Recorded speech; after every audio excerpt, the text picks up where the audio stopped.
जय भीम, नमो बुद्धाय सर्वांना. तुम्ही ऐकत आहात प्रज्ञा प्रवाह. आजकाल आपण पाहतो की तरुण वर्ग सोशल मीडियावर प्रचंड सक्रिय आहे. तो सतत काहीतरी पोस्ट करत असतो, विचारांची देवाणघेवाण सुरू असते. असं आहे की आजकाल सोशल मीडियावरील लाईक्स आणि शेअर्स करणे यालाच लोक संघटन समजत आहेत. पण खऱ्या अर्थाने ते संघटन आहे का? हा प्रश्न खूप महत्वाचा आहे. कारण बाबासाहेबांचा तर अत्यंत स्पष्ट संदेश आहे की फक्त बोलू नका, कृती करा. जर आपण याला व्यापक दृष्टिकोनातून पाहिले तर डिजिटल सक्रियता आणि प्रत्यक्षात जमिनीवर उतरून केलेली कृती यात जमीन आसमानाचा फरक आहे. कसा काय? सोशल मीडिया हे माहिती पसरवण्यासाठी एक उत्तम साधन आहे, पण ती अंतिम कृती नाही.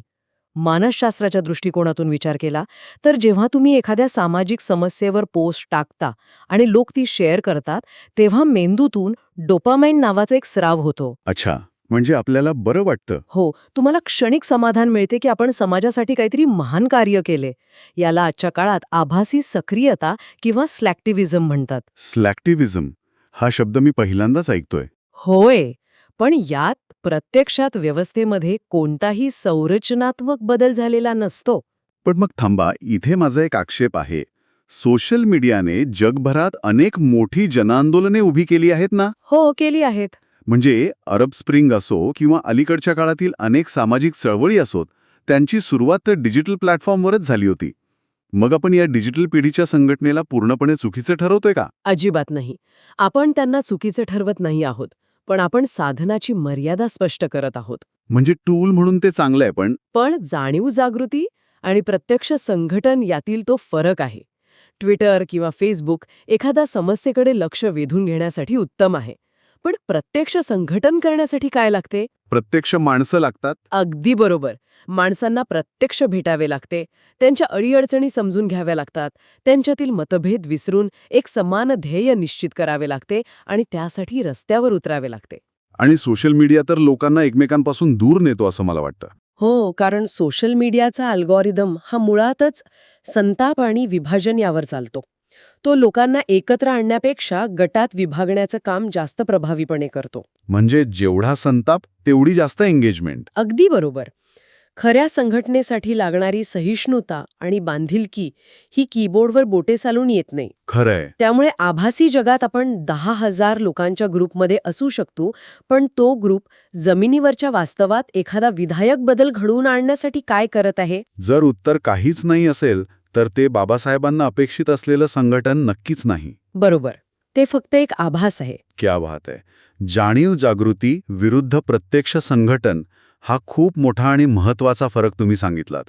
म्हणजे केवळ व्हॉट्सॲपवर फॉरवर्ड्स पाठवणे हा संघर्ष नाहीये. अजिबात नाही. आणि हा जो संघर्ष आणि कृती करायची आहे ती नेमकी कशाच्या आधारे करायची?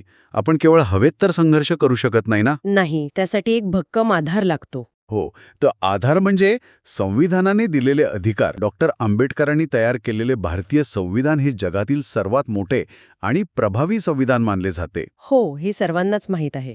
पण इथे मला मगाशी ती सॉफ्टवेअरची उपमा थोडी पुढे घेऊन जावीशी वाटते. संविधान हे एका अत्यंत शक्तिशाली यंत्राच्या माहिती पुस्तकेसारखे आहे, म्हणजे इन्स्ट्रक्शन मॅन्युअल सारखे. अरे वा, ही उपमा अधिक सविस्तर समजून घेण्यासारखी आहे. समजा आपण करोडो रुपये खर्चून एक अत्यंत आधुनिक आणि शक्तिशाली यंत्र विकत आणले. त्या यंत्रासोबत एक माहिती पुस्तका मिळते, ज्यामध्ये ते कसे चालवायचे, त्याचे नियम काय आहेत हे लिहिलेले असते. हो, प्रत्येक नवीन वस्तूसोबत मॅन्युअल येतच. आता आपण ती पुस्तका घरात कपाटात जपून ठेवली, तिची रोज पूजा केली, पण ती कधी उघडून वाचलीच नाही. आणि यंत्राचे कोणतेही बटण कसेही दाबायला लागलो तर काय होईल? एकतर ते यंत्र खराब होईल किंवा आपलाच मोठा अपघात होईल.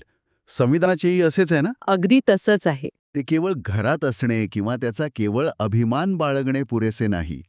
ते वाचून त्यातील नियम, आपले अधिकार आणि आपली कर्तव्य समजून घेतल्यावरच आपण या लोकशाहीरूपी यंत्राचा योग्य आणि सुरक्षित वापर करू शकतो. अतिशय सुंदर आणि विचार करायला लावणारी उपमा आहे ही. आणि या इन्स्ट्रक्शन मॅन्युअलमध्ये केवळ अधिकारांची यादी नाहीये बरं का. मग अजून काय आहे? तर त्या यंत्राची निगा कशी राखायची याच्या जबाबदाऱ्या देखील दिल्या आहेत.